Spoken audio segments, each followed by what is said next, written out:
ഞാൻ കഴിഞ്ഞ ദിവസം ശ്രീജിത്തിന്റെ തന്നെ ഒരു പോസ്റ്റ് കണ്ടിട്ടുണ്ടായിരുന്നു. ശ്രീജിത്തിന്റെ പോസ്റ്റിനിടയ്ക്ക് ശ്രീജിത്ത് അവിടെ പോയിട്ടുള്ളത് അതൊക്കെ ഞാൻ ഫോളോ ചെയ്തിട്ടുണ്ടായിരുന്നു.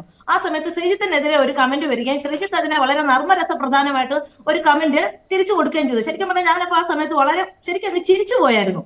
ഇത്തരത്തിൽ നോക്കി കാണുന്ന ഒരുപാട് മനുഷ്യരുണ്ട്. പല ചിലപ്പോൾ എനിക്ക് പലപ്പോഴും ശ്രീജിത്തിന്റെ ഐഡിയോളജിയോട് എനിക്ക് ഒരിക്കലും താല്പര്യം തോന്നിയിട്ടില്ല.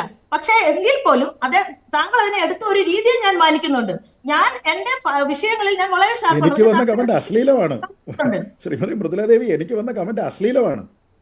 അതെ, അതിനെ ശ്രീജിത്ത് തിരിച്ചു പറഞ്ഞ രീതിയെ ഞാൻ അപ്രീഷിയേറ്റ് ചെയ്യുകയും ഞാൻ ദിനുമായിട്ടൊക്കെ അത് ഡിസ്കസ് ചെയ്യുകയും ചെയ്തിട്ടുണ്ട് ഞങ്ങളുടെ പലപ്പോഴും. അപ്പൊ അതുകൊണ്ട് തന്നെ കാടടച്ച് പറയുന്ന ഒരു ടൈപ്പുള്ള ആളൊന്നുമല്ല. വളരെ കൃത്യമായിട്ട് നമ്മൾ കാര്യങ്ങൾ നോക്കുന്നതാണ്.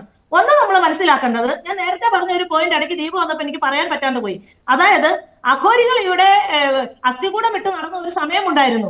അത് പിന്നീട് നമ്മൾ മാറ്റിവെച്ചു. പല നവോത്ഥാന പരികല്പനകൾ വരുമ്പോഴും നമ്മൾ പുതുക്കപ്പെടേണ്ടതുണ്ട്. അത് ഒരു തരത്തിൽ പുതുക്കപ്പെടാതെ പോകുമ്പോൾ അത്തരത്തിൽ വരുന്ന ശബ്ദങ്ങളെ നമ്മൾ സ്വീകരിക്കപ്പെടേണ്ടതുണ്ട്. ഒന്ന്, ഗംഗ എന്ന് പറയുന്നത് ഇന്ത്യയിലെ മുഴുവൻ ആളുകളുടെയും പുണ്യനദി അല്ല. നമ്മുടെ പലപ്പോഴും പല പുസ്തകങ്ങളിലൊക്കെ ഗംഗ ഇന്ത്യയുടെ പുണ്യനദിയാണെന്ന് പറയുന്നത്. ഇന്ത്യയിലെ ഭൂരിപക്ഷത്തിൽ പോലും വരാത്ത ജാതി ഹിന്ദുക്കളായിട്ടുള്ള ആളുകളുടെ നദിയാണ്. അത് അവരങ്ങനെ പറയുന്നു. മഹാകുംഭമേള എന്ന് പേര് കൊടുത്തുകൊണ്ടിരിക്കുക മുഴുവൻ ആളുകളുടെയും കുംഭമേളയല്ല. എന്റെ it's not my cup of tea at all. ഞാൻ അതിൽ വരുന്നില്ല. ഞാൻ ഈ കുംഭമേളയിൽ ശ്രദ്ധിച്ചത് ഇതിൽ കൂടുതലും വിക്റ്റിമായി പോകുന്ന ആളുകൾ മുഴുവൻ അടിസ്ഥാന ജനവിഭാഗങ്ങളിൽ നിന്നുള്ളവരാണ്. അതിന്റെ ഡാറ്റ കളക്ട് ചെയ്യുന്ന ആളാണ്. അതുപോലെ തന്നെ മറ്റൊന്ന് ഞാൻ കണ്ടത്, മൊണോലിസ എന്ന് പറയുന്ന ഒരു വ്യക്തിക്ക് എഴുതാനും വായിക്കാനും പോലും അറിയില്ല എന്നുള്ളതാണ്. ഇവിടെ ഇത്രയധികം കൊണ്ട് കാശ് മുടക്കുമ്പോൾ നമ്മൾ അതാണ് ചെയ്യേണ്ടത്. അത്തരം കാര്യങ്ങൾക്കാണ് പ്രാധാന്യം കൊടുക്കേണ്ടത്. അപ്പോൾ അത്തരം ഒരു വിമർശനം വരുമ്പോൾ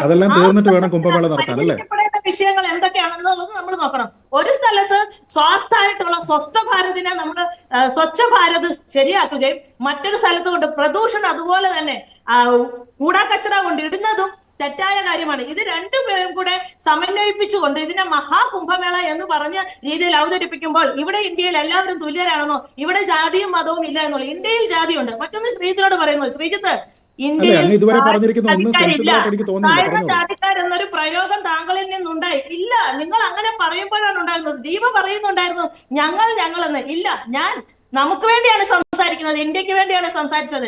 ഇന്ത്യയിൽ ഗ്ലോബലി പലയിടത്തും ഇന്ത്യയിലെ പല കാര്യങ്ങളിലും ഇത്തരം വിശ്വാസികളെ മാനിച്ചുകൊണ്ട് തന്നെ പറയുന്നു പുതുക്കപ്പെടേണ്ട ഇടങ്ങൾ പുതുക്കപ്പെടണം. ഒരു ലിറ്ററേച്ചർ ഫെസ്റ്റിവൽ അദ്ദേഹം പറഞ്ഞിട്ടുള്ളതിനകത്ത് എന്തെങ്കിലും കഴമ്പുണ്ടെങ്കിൽ ആ കഴമ്പുള്ള കാര്യങ്ങളുമായി ചർച്ച മുന്നോട്ട് പോകുകയും അത് പുതുക്കപ്പെടുകയും ചെയ്യണം. അല്ലാതെ അതങ്ങോട്ട് മുഴുവനായിട്ട് അവരെ മുഴുവനും അടച്ചാക്ഷേപിച്ചിട്ടല്ല ഞാൻ പറഞ്ഞത്.